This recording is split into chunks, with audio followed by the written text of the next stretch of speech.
विषय पर हम सीधे उनसे बात करेंगे। लगभग अगर 25,000 होमगार्डों की बात कही जाए, आज के दिन आपने एक बड़ा तोहफा दिया है, क्या कहेंगे? देखिए, 3-4 दिन पहले मेरी जानकारी में आया कि प्रतिवर्ष हमारे होमगार्ड कर्मियों का जो 25,000 जो सुरक्षा की दृष्टि से थानों में लगाए जाते हैं, उनका प्रतिवर्ष अप्रूवल होता है और 30 तारीख में अप्रूवल उनका खत्म हो जाता है। तो फाइल गई थी हमारी, लेकिन ये जानकारी जब मिली कि वो हो नहीं रहा,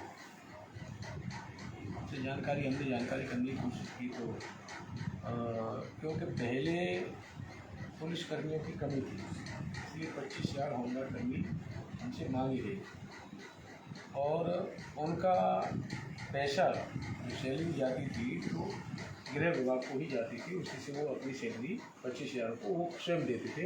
हमारे पास सैलरी नहीं आती थी, हमारे पास बजट नहीं आता था उन 25,000 का। जब पुलिस की भर्ती होने के बाद गृह विभाग ये सोच रहा था कि अब हमारे पास हमारी आपूर्ति है तो हमें होमगार्ड कर्मियों की ज़रूरत नहीं है। उनके सामने एक बहुत बड़ा संकट आने वाला था कि 25,000 जो थानों में था नहीं। हमने कल से लगातार माननीय मुख्यमंत्री से चर्चा करके, मुख्यमंत्री से वार्ता करके, और एक खुशी की बात यह है कि अंतर्राष्ट्रीय श्रमिक दिवस पर उन 25,000 होमगार्ड कर्मी जो अप्रूवल की स्थिति नहीं थी, वो आज आपके माध्यम से एक जानकारी उनको देना चाहूँगा कि उनका अप्रूवल हो गया। मंत्री जी, एक सबसे बड़ी बात यह है कि क्योंकि अंतर्राष्ट्रीय मजदूर दिवस है, 25,000 होमगार्डों की अगर बात करें तो लगभग 1.5 लाख लोग होते हैं, क्योंकि उनके परिवार के लोग होते हैं। एक चेहरे पर बड़ी खुशी देने का काम किया है, लेकिन माना जा रहा था कि अगर 1-2 दिन बाद होता अप्रूवल तो 1-2 दिन में जो उनका पैसा उनको नहीं मिलता, मतलब तय समय पर तय ड्यूरेशन पर उनको आज जो है एक बड़ी उपलब्धि मिली है। ये तो हम 2 दिन से हम इस प्रयास में लगे थे, लेकिन माननीय मुख्यमंत्री जी कल दिल्ली में थे और रात को हमारी चर्चा हुई, और जब चर्चा हुई तो उनके निर्देश से ये अप्रूवल हो गया है। और मुझे खुशी है कि आज ये 25,000 हमारे होमगार्ड कर्मी थे जो अपने ड्यूटी से वंचित होते वो अब नहीं रहेंगे और उनको बराबर ड्यूटी मिलेगी और उनके परिवार का भरण पोषण की लगाया जाए तो 1.5 लाख से ऊपर बैठेगा। तो सभी 1.5 लाख परिवारों की रोजी रोटी की व्यवस्था हुई है। ये बहुत खुशी की बात है और माननीय मुख्यमंत्री जी की मैं श्रेय देना चाहूँगा कि उनकी देख रेख में ये सब हुआ। एक बड़ी महत्वपूर्ण बात है कि 1.5 लाख लोगों की बात आप कर रहे हैं, 25,000 होमगार्डों की बात कर रहे हैं, वहीं पर वो कार्यरत रहेंगे। आज के दिन उन्हें कहीं न कहीं उनके चेहरे पर एक बड़ी मुस्कान, क्योंकि मैं भी लगातार देख रहा था कि ऐसे जब जैसे सूचना इस बात की हुई तो उनके चेहरे पर एक बड़ी मुस्कान थी। इसलिए मुस्कान थी क्योंकि रोज़गार, इस महंगाई की स्थिति में उनका रोज़गार कहीं न कहीं छिन रहा था और ऐसे में उनकी परेशानी का सबब था। लेकिन सबसे बड़ी बात ये है कि उत्तर प्रदेश के मुख्यमंत्री से सीधे इस विषय पर बात करना और बड़ा निर्णय लेना और उनसे बातचीत करना, आपको लगता है एक बड़ा निर्णय था ये? बहुत बड़ा निर्णय है और माननीय मुख्यमंत्री जी हमारे श्रमिकों के लिए उनके हृदय में बहुत। ये संभव कैसे हो पाया? कैसे आपने बातचीत की मुख्यमंत्री जी से? वो कहा कि नहीं, ये इतने लोगों के लिए है और इसको होना चाहिए। नहीं, ये वो उनके संज्ञान में लाया गया तो तुरंत जो है उन्होंने अनुमति दी। ये हमारे माननीय मुख्यमंत्री जी श्रमिकों के प्रति उनके हृदय में सहानुभूति बहुत है।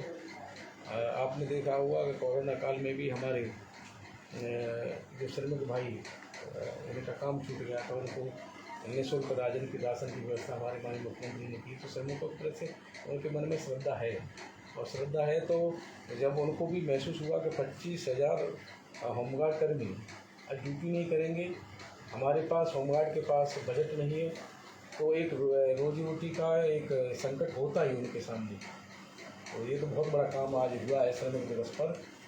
मैं माननीय मुख्यमंत्री को धन्यवाद देना चाहूँगा और सभी आपके माध्यम से होमगार्ड कर्मियों से कहना चाहूँगा कि मुख्यमंत्री जी की प्रेरणा से आप फिर से ड्यूटी करेंगे। इसी से थोड़ा अलग एक सवाल है कि बैठे बैठाए विपक्ष को बड़ा मुद्दा आज मिलने वाला था उत्तर प्रदेश में सियासत में, लेकिन उस मुद्दे को आपने आते आते ही ख़त्म कर दिया।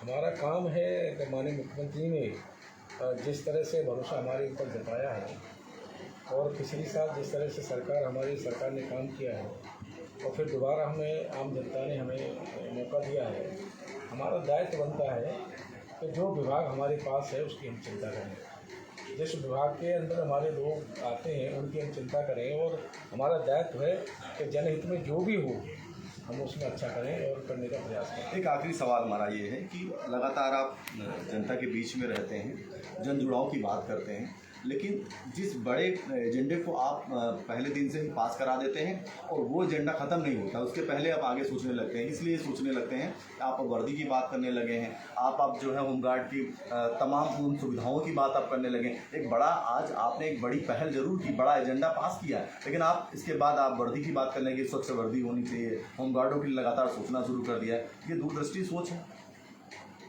हम जब सोचेंगे नहीं, विचार मन में लाएंगे नहीं तो उस पर क्रियान्वयन कैसे करेंगे। मैं ऐसी सोच का व्यक्ति हूँ कि हमें आगे की सोचना चाहिए। अगर आगे की हम सोचेंगे, जब सोचेंगे तभी उसमें से कुछ निकलेगा और कुछ कर भी पाएंगे। अगर 2 दिन पहले से हमने ये विचार नहीं किए होते तो आज ये बड़ा निर्णय नहीं हो पाता। अगर आज के लिए दिन बैठे रहते या हम ये बैठे रहते कि हमारे होमगार्ड कर्मी घर चले जाएंगे, उनका रोजगार चला जाएगा, उसके बाद हम एक्शन में आते तो क्या हो पाता? आज नहीं हो पाता। इसलिए पहले से ही प्लानिंग करनी पड़ती है और मैं ऐसी सोच का व्यक्ति हूँ कि पहले से योजना बना करके मैं काम करता हूँ। कल हमारा कासगंज जाना हुआ तो जेल चले गए हम, 2 से ज़्यादा घंटे, 2.25 घंटे हमने दिए हैं जेल में, समझने का प्रयास किया है। पहली बार मैं केंद्रीय कारागार आगरा गया, एक बैरक का उद्घाटन करना था, उसके बाद मैं कल कासगंज गया हूँ मैं। और गया हूँ तो कैदियों से, महिला कैदियों से सबसे मैंने जो है वार्ता की है और उनको एक कहा भी है मैंने कि आप जो है एकांत में यहाँ रह गए हैं, बैरक में रह रहे हैं, घर से दूर, परिवार से दूर और समाज से दूर, तो क्या आपको लगता नहीं है कि ये हमसे गलती हुई है? इसी से जुड़ा हुआ ये है कि एक बड़ा सवाल है